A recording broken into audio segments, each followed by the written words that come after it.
Mikudo Zanzan. Bonjour. Ndido, do popo mi ton leo. Mi Zan 16 ans Gandhi. Je crois que nous avons passé une excellente semaine. Egbeo mina do kodo. Hika me mi ton kwe otonji. Aujourd'hui, nous allons prêcher sur le verset de l'année. Bon, hika me ene o me biye otun lo. We ma on la sedo me me sedo Paul on la sedo Timothée akpakwe wego taton wego hika me wego we. Et chacun de nous ici, nous savons que ce verset de l'année, c'est tiré de l'épître de Paul à Timothée, de la deuxième partie. Timothée chapitre 2, le verset 2.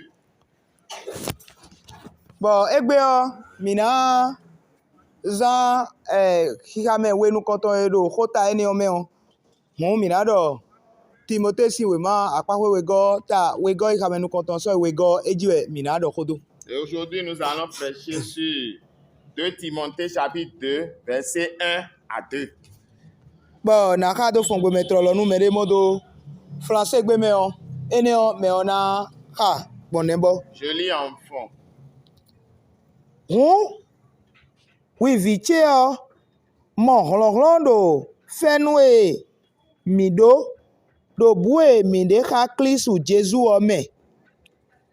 Nu ndo bo ase do kunde to gege nu kon sodo asinu me uwe de jido bo yelo na siku plon me de volei.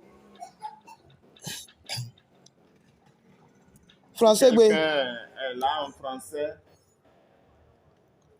La personne peut nous aider. Mon enfant, fortifie-toi dans la grâce qui est en Jésus-Christ. Et ce que tu as entendu de moi en présence de beaucoup de témoins, confie-le à des hommes fidèles qui soient capables de l'enseigner aussi à d'autres. Merci. Ena chenmi. Bon, eja honando gbe bo be hodo. Bo be si huo. Heblodo hode do e de dai kwe choboa. Do di do eno ja hodo we ko mo do hun po mo di do a. Lorsqu'on commence son allocution par donc, ça veut dire qu'entre-temps, on avait dit quelque chose. Bon, nous de edo dai yo rien ina modo akpakwe nu te anukoto we ma on to membo. Bon, mera ho dende kle de viton levin azora gbeton Timothée. Donc, ce qui a été dit avant qu'on utilise la conjonction de coordination, donc ici, c'était dit, les choses-là étaient dites dans le premier chapitre. Bon, mais c'est do ehundele kle azora gbeton levin de viton Timothée bodoni le nu le biro sien gbon le mere le jo edogbon le me de le no ho de ni gbon le mere vole hon bo yi gbon do enele gegeni. Et l'apôtre Paul a révélé un certain nombre de vérités à son collaborateur Timothée dans le chapitre 1er. Il lui a parlé de comment les choses étaient devenues dures, de comment les gens l'ont abandonné, de comment les gens prient pour lui, de beaucoup de choses. Elevo le nae kanjeu bo do wa kamesien la meni bro le eni penukundo nu de mi do ni le o ni penukunde bo penukundo plon dagbe o lo plon mele. Il a aussi encouragé et lui a demandé d'évoluer dans l'enseignement de la sainte doctrine. E ko de ni taun. Il a prié pour lui. Bon, enele bi gudo wa do ni do le enele bi we do gudo we twa do Et c'est après avoir dit tout cela que l'apôtre Paul a dit donc. Hunu do mina do ko mi to mina do akpakwe nu konton ewenyi dodonu on. la base. Le premier chapitre. Non, la première partie de notre message. Ok. Donc, la première partie du message, c'est la base. Bon, akpakwe wego enayi nuklome. Et la deuxième partie de ce message, c'est l'enseignement. Alors, mina levo don inu konperio, mina do gbedideo, la Ou recommandation. bien la recommandation. Bon, mina yi nuklome onji, mina yi dodonu onji. Allons sur la base. Allons au niveau de la base. Hun wivicheo no mohlonhlo do fenue mido do bue mide kakli sous Jésus ome. Donc toi, mon enfant, fortifie-toi dans la grâce que nous avons avec, en étant En communion avec en Jésus. communion avec Jésus. Nous, mesedo etimero weta nu koton meon eko kledole nu de kuin nu bofa do mauzo wiwa si en linuo. Ce que l'apôtre a expliqué à son collaborateur Timothée dans le premier chapitre montre déjà que rien n'est facile dans le ministère de Dieu. Nu dedo oh nu de inu bo wa do we nu edo nu mo koton la we ogan pa mewe etre de boro nu mo koton la we. Rien n'était facile parce qu'au moment où l'apôtre écrivait cette lettre à Timothée, il était en prison. Edo jiro koko dimbora zo awe. C'est pas qu'il était en liberté, hein, c'est pas qu'il était libre de faire le ministère de Dieu, non. Eka indo edo gan pa membo nu bi kwi sogbede yo mo ya. C'est pas qu'il était en prison et il ne manquait de rien, il était bien loti. Non, c'est pas ça. Menele ti o nu le ma so yi we de na igbon awon ye joedo boyi to de vome. Menele yi azigbeji menele ye tombo yi. Il y a certains, lorsque les choses ont commencé par tourner autrement, lorsque les choses ont commencé par aller mal, ils ont abandonné l'apôtre Paul. D'autres sont partis en Asie, d'autres sont partis ailleurs. Bon, menele ye joedo menele te son flin lo ha. Il y a des gens qui l'ont laissé, qui l'ont même oublié. Me ka flin ganji do mesedo le se ma ta kogo me kika me ko atonu kun ego me don o Paul yi pe ye me yin agunu konton Efesi ton le do mile gbodo ko gudogudo to nu yesin. Et vous vous rappelez bien dans Actes 20, verset 27, que Paul a rencontré certains dirigeants de l'église à Milet et leur a donné les dernières recommandations. Ye me yin mauzo atobodo Efesi le. Les dirigeants d'église, les serviteurs de Dieu qui étaient à Éphèse, Paul les a rencontrés à Milet pour leur donner les dernières instructions. Mi ka flin ganji do le Timothée o Efesi we ndo mauzo wa de wesin. Et vous vous rappelez bien que Timothée sert le Seigneur à Éphèse. Hun elo do me Paul wa ple lobodo honu ye we onu le o elo do ye me. Donc Timothée faisait partie des serviteurs de Dieu qui étaient venus rencontrer Paul pour recevoir les dernières instructions. Bon, nous et Paul do we nu le o eren bia yi me. Et tout ce que Paul avait dit en ce temps-là, Timothée les a bien gardés. Eyindo Paul ko mo egudo chobo awon we ma elo weyin o hun nu e Paul do ni le o e mo kawe ma elo edo na flin we nele. Si Paul a déjà rencontré les dirigeants de l'église d'Éphèse avant d'écrire cette lettre à Timothée, en lisant cette lettre, Timothée devait se rappeler de tout ce que l'apôtre leur avait dit au moment où il les a rencontrés. E ka siku gomo yin ado we ma gudogudo tonde me la ho won le me se do won le o jenye lo le. Et c'est fort probable qu'il en soit ainsi parce que cette lettre fait partie des dernières lettres que l'apôtre Paul avait écrites. Hun do fiene o edo nu le bine do mone. Et ici, l'apôtre dit, voilà, les choses sont telles. Nyeme yi me sito yo le edo gbeche nu agbon yo ne. Moi qui suis ton père spirituel, voilà comment on me traite. Nugbo na viyawe awajije gomi botufla. C'est vrai que je ne pleure pas, au contraire. Je suis rempli d'une allégresse. Amo nuei nuboro tajio ewe ino. Eyi mina mo holon do fideo. Eyi ana mo holon do fideo bona blo nyen do won. Ene on fe nue do bu emi de poto Jésus Christ po. Meje we amo holon ene de.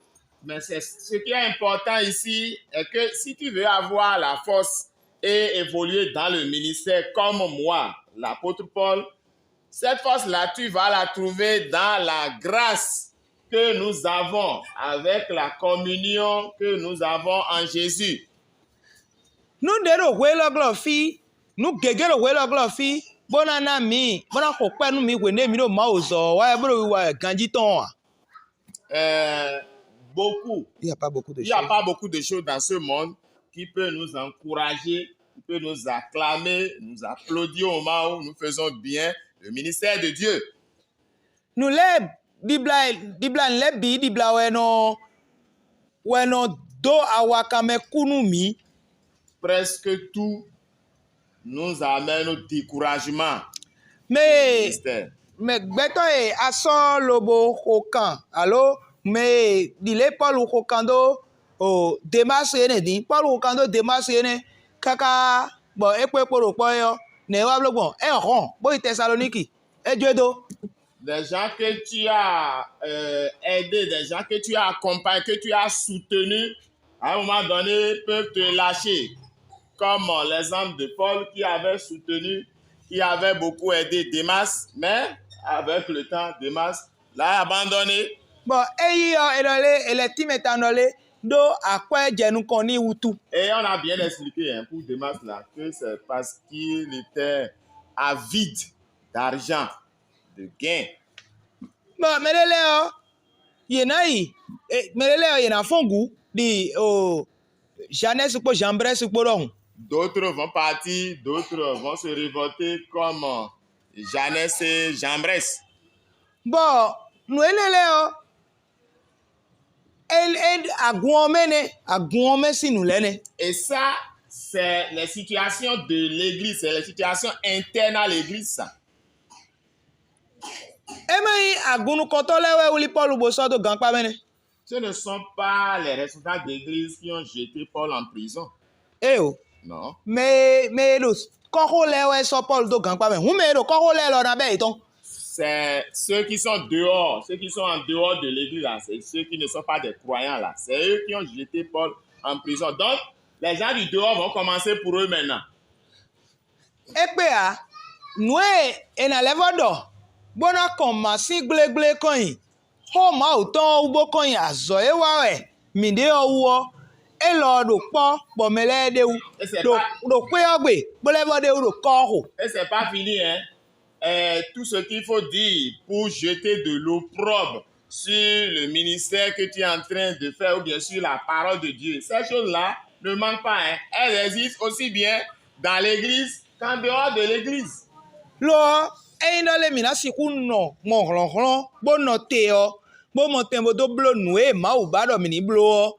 Ene o hlon mi ton bi ku yo. Fe nou e do bu e mi de po Jésus Christ po meje mi siku modi. Et si nous aurons de la force à évoluer dans l'œuvre de Dieu, ce serait dans la grâce que nous avons avec la communion que nous faisons avec Christ.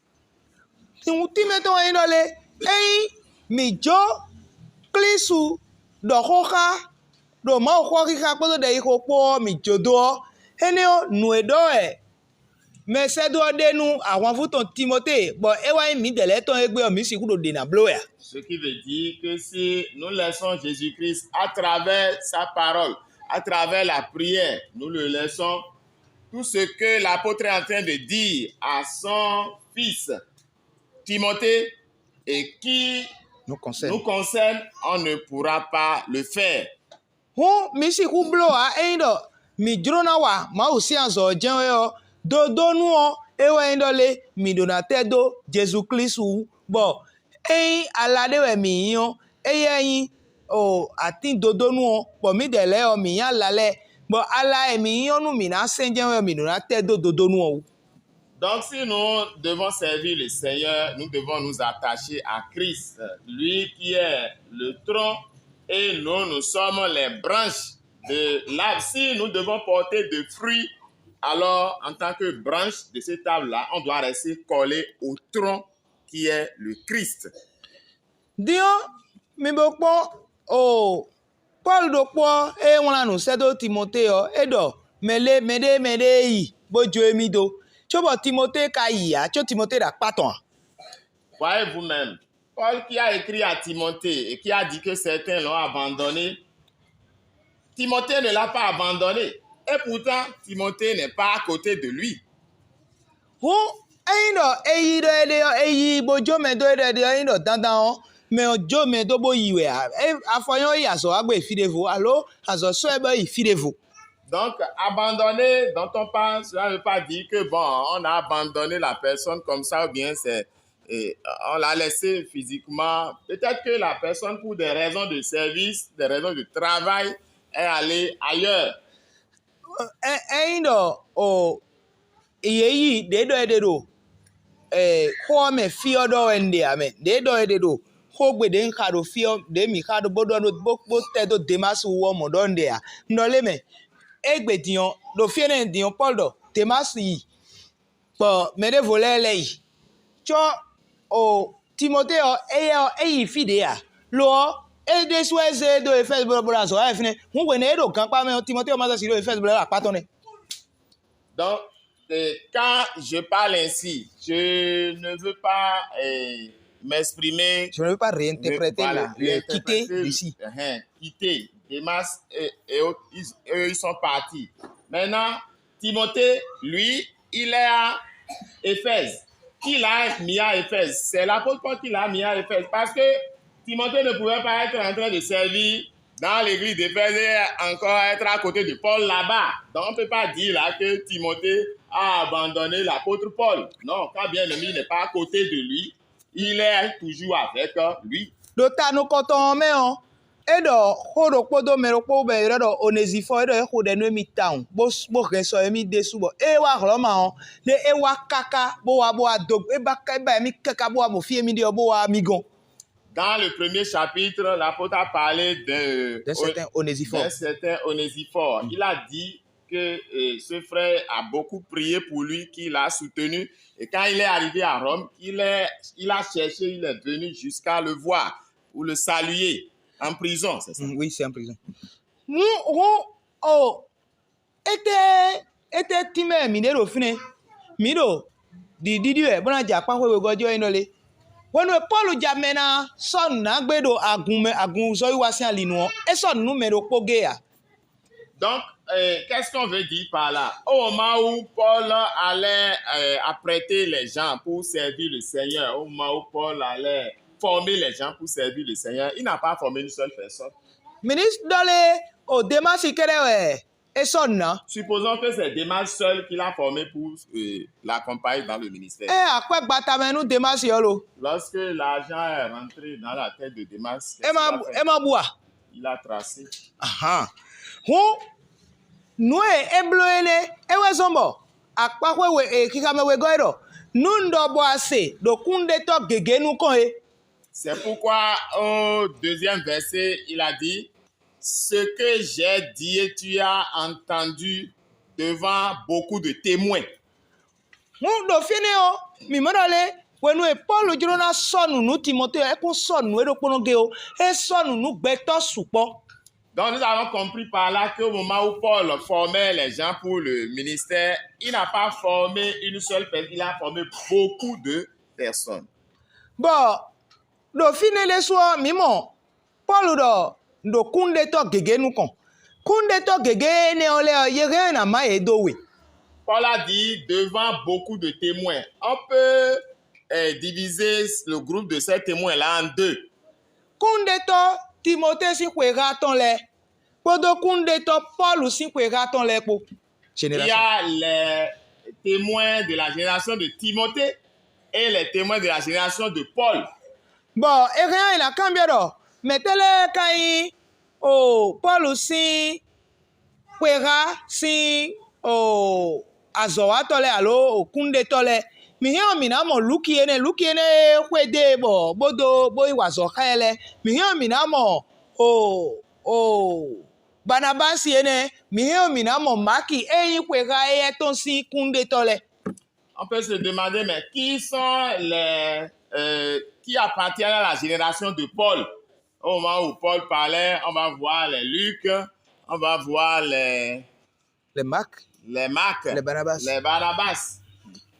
Bon, mais ene lɛ nugbo ekpodo maki kpɔ yemada yi amɔ ilẹ̀ fɔ wa dze kpɔ Barnabasi eye edesu azɔ eni wɔ ene wa bɔ ekpodo Paul kpɔ etsi kwega do kpɔ mɛ eda ganu Paul kpɛ de amɔ esɔ nu Paul desu exɔ kan do Paul bɔ mɛ lɛ do yi do ndidi yɔ mɛ.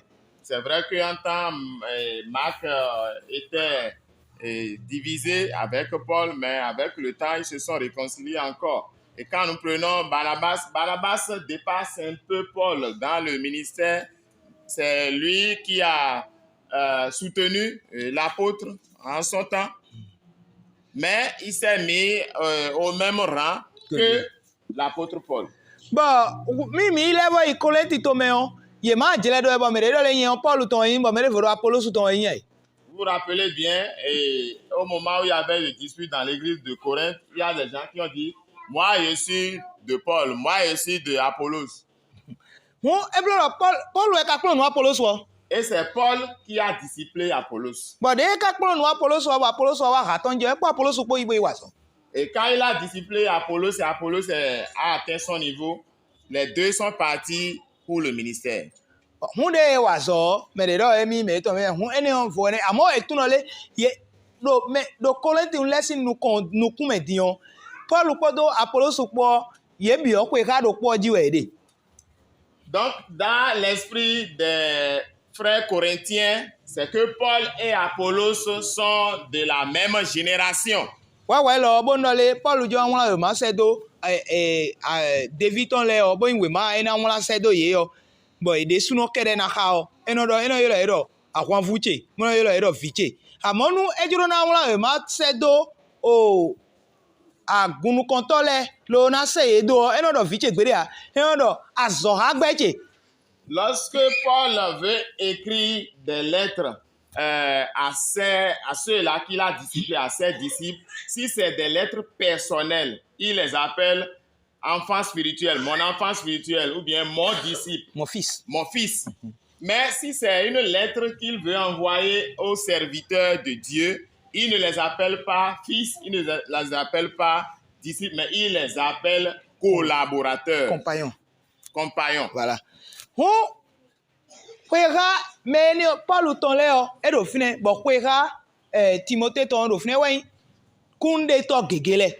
Donc les témoins de la génération de Paul sont là et les témoins de la génération de Timothée sont là. C'est ce qu'il appelle ici devant beaucoup de témoins.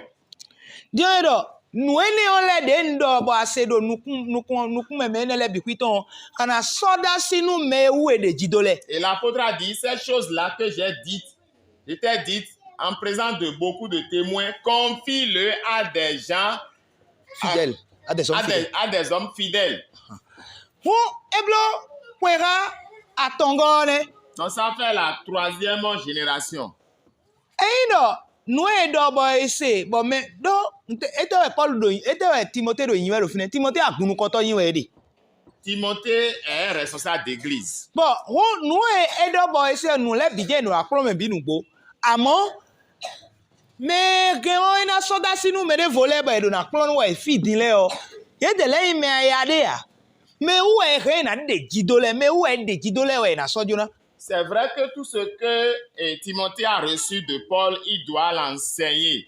Mais ceux-là qui doivent perpétuer le ministère, ceux-là qui doivent enseigner à leur tour d'autres personnes, ne doivent pas n'importe qui. Ils doivent être des gens fidèles. Des hommes fidèles. Bon, donc, ce n'est pas un seul homme fidèle. Des hommes fidèles. Paul plon Timothée. Bon, Timothée plon Timothée dona kplɔ mewue edeji do le me kai ebo jina de do tuto e bloro Timothée owe na deji do yewu bona kpɔnɔ ha me lo le din de mi lo chanchan yo e o ye yin xekpe via e o etre yin xekpe via e no mi ku akodo yo e na su bona yin azo wato. Donc, Paul a formé Timothée et Timothée doit former des gens fidèles. Donc, les gens fidèles là, c'est ceux-là que Timothée a observés. Il a vu que non, ceux-ci, ils ne sont pas des moyens. Même s'ils n'ont pas une grande gabarit, on peut les former et ils pourront perpétuer l'enseignement. Nous bobo jolo mi to wen dole me da kun me obi kwi ni akunu konto.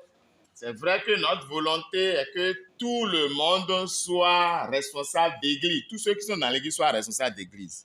Amo when we mi do nu sonu me biwe o mi do na pon mele me bona pon do me telewe kai me bodo bo egeon e na deji do yewu bona so nu le da sinu yi. Mais au moment où on est en train de former tout le monde, on doit observer pour voir mais, qui sont ceux-là à qui on peut confier des choses. On peut confier certaines choses. Telle chose. Là, on va mettre ça, on va leur confier ça et on est sûr qu'ils vont bien accomplir ce ministère. Mi de mai mawa e mi ma tu mele sin ko mene hu e do eja azoda ho na zenu megbe o e no so azoda ho nu me va won kuni wa bo a ho de kleun de no ho do azanga gbe kwe chobo no be kplon le o e do ku wa bo a ho bonu ano ko ganji o we nenu ere wa ja me na no o deriko eyin akluno zang akoso zangbe ton nu e ado ku ni wa bo a ho.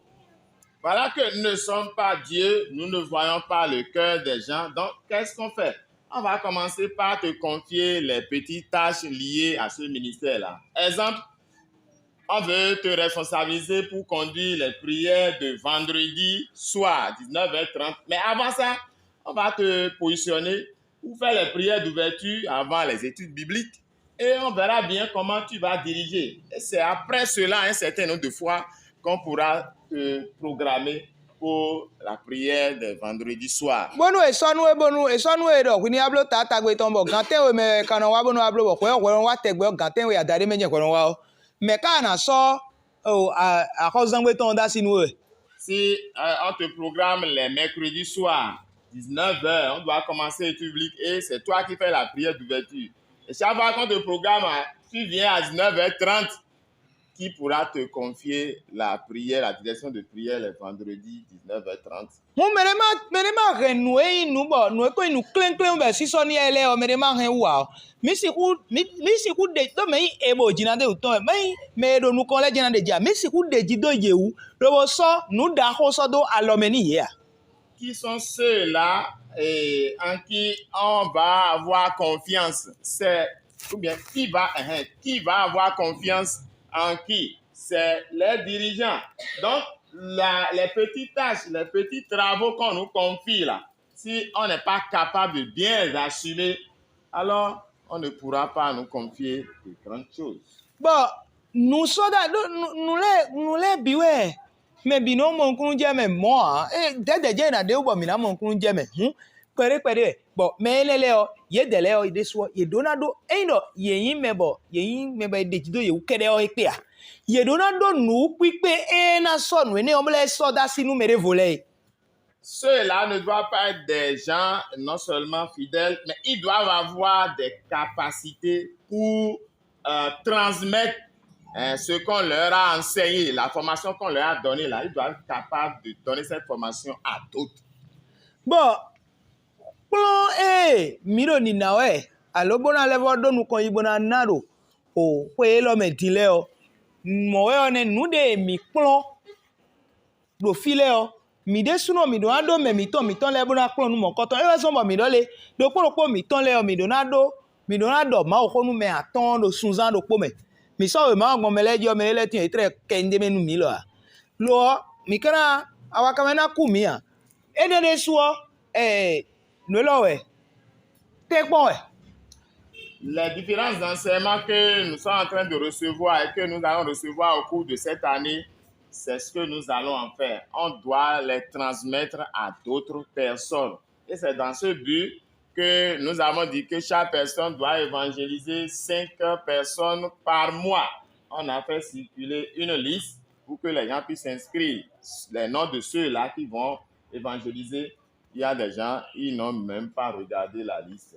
C'est pas grave. On ne va pas se décourager. Pour autant, on va continuer. Ça aussi, c'est un test. Cela aussi constitue un test. Bon, mi be biwi tenayi nukplɔ metɔ mi ka ɖo na ɖo nukplɔvi mitɔ le mi ɖo na xɔ ye kple.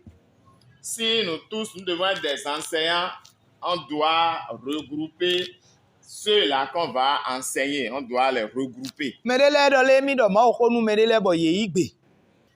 Des gens Me ko ɖɔ nu me ɖe lɛ bɔ ye yi gbe lɛ yɔ. Eyi nɔ sisan nu wa fo di tro di yɔ mi hiã mi na kpe mi. Bɔn mi ɖe lɛ yɔ na ze tito mi tɔn do vo. Bona dze nue mi na kplɔ me ne lɛ yɔ mi na dze kplɔ mi dzi.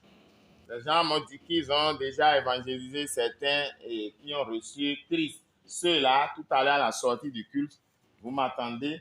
Et ce que vous allez commencer par enseigner à ceux-là qui vous avez prêché, qui ont reçu l'évangile, je vais vous donner cela, donner cette formation-là. Vous aurez un programme à part. Bon, mi dele de so mi me ne le mi do an kple mi de. Bona no kplon. Nue mi juro na mi do an kpe mi de. Semaine do ko tegbe mi do an kpe mi de bona no kplon. Ah, he o, nue lo mi ka do mi na blo mi blo a. He o mi ka kplon nu o me lo le a. He o mi ka kplon yo ne ka dogbon. Mi do an blo ni o do 16 ans do koko me tantan. Et nous qui sommes chefs de groupe, qui avons évangélisé des gens, qui ont cru, à qui nous donnons des formations, on doit se voir une fois par semaine au moins et faire le point de comment évolue notre groupe. Chacun, le groupe que chacun est en train de diriger. Hon, nous on est, et non, n'y en a vo, n'y a élo de fi on a vo, et blodo.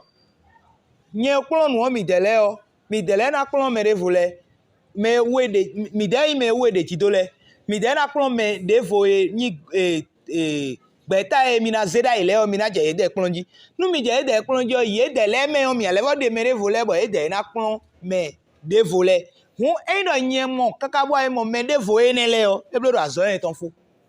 Donc voici la chaîne. Moi, je vous confie ce que j'ai appris et vous, puisque c'est en vous qu'on a confiance, je vous confie ces choses-là et vous à votre tour, vous allez confier à d'autres personnes. Ces autres personnes-là, on va regarder dans le groupe et choisir ceux en qui on peut avoir confiance et leur laisser le dépôt. Et eux autres, ils vont confier ce qu'ils ont appris à d'autres personnes. Lorsqu'on va arriver à cette étape-là, moi, j'aurai fini mon travail. Do ai honte gbe no te pon bono atanpa e bono do nukume blodo e bono bible cho go dejen gare. Parce que tous les jours, je rase mes barbes, j'arrange mon visage, mais les rides sont là, les signes de la vieillesse s'approchent. Ele on kere ka we a, mere o wona do fi de gbere blo le ko na bi le mere ko do ando ko chona kwa. Et c'est pas fini. Personne n'a écrit quelque part qu'il faut avoir tel âge avant de mourir, forcément, tel âge. Non. Moro po nka he na le gosi fi bole wa zo fi de vo. Et comme je peux quitter ici et aller servir le Seigneur ailleurs. Hu agun elo na kwa. De mi de suno mi kana le zeda ido ko elo mele o de na kwa. Donc cette église ne va pas mourir. Et les églises que vous aussi vous allez mettre en place cette année, aucune de ces églises ne mourra. Répondez Amen. Amen. Mina cité bona khode. On va se lever pour la prière. Mero ko na khode. Bona bi o ma o ma fu do. Hakru no nyen mba bona yin nous 10 ans dans l'autre mais. Mba bona do ma o khonu mais attends le mba bona blobo nyede bon nyenjio mais nabide do na wa bona atunwe. Chacun va prier, dit Seigneur, je veux être un instrument que tu vas utiliser. Je veux prêcher à 5 personnes par mois comme prévu. Je voudrais, Seigneur Dieu, que tu m'utilises pour que par mois, des gens viennent te servir. Mini ko de Jésus sin ko me ko Viens ko ni ici au ko nom de. de Jésus.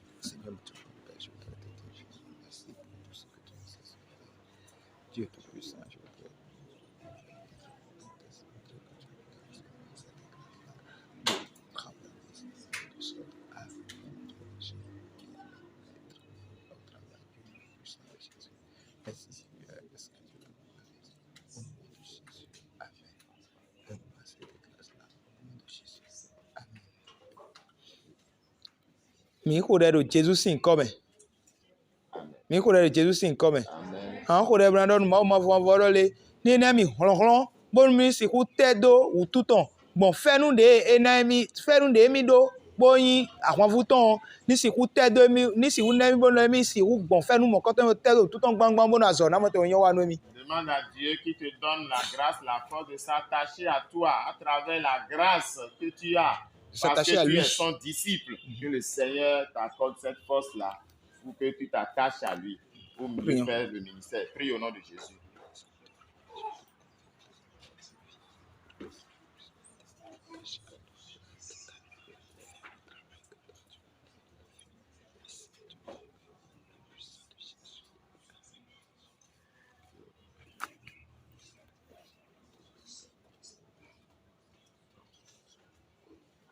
Le Jesus sin come mi ko de Amen.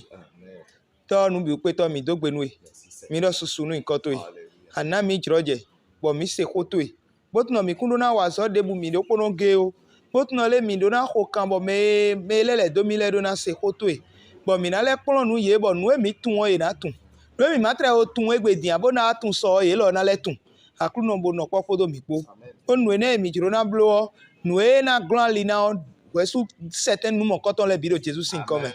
mo na bo ndo le mi ni siku yin o tojo ten e ho mo o ton no gbon lo no imere vo le gan e na bo ndo mi ni siku yin pon de u do Jesus sin come Amen. amen.